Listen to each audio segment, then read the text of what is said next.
चलो आज एक और मेरी favourite cat eye nail art style करते हैं। इसके लिए ना मैंने red colour as a base apply किया है एंड फिर इसे अच्छे से एयर ड्राई होने दिया। ड्राई होने के बाद मैंने एक कोट मैग्नेटिक नेल पेंट का अप्लाई किया है एंड फिर उसे मैग्नेट की हेल्प से चारों तरफ से एक्टिवेट कर लिया।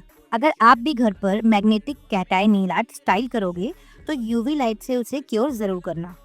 देन कैट आई लुक के लिए मैंने मैग्नेट को कुछ देर के लिए सेंटर में होल्ड करके रखा एंड सच में ये रेड के साथ भी मुझे बहुत ज्यादा अच्छी लग रही थी। आपको कैसी लगी कमेंट में जरूर बताना। बाय।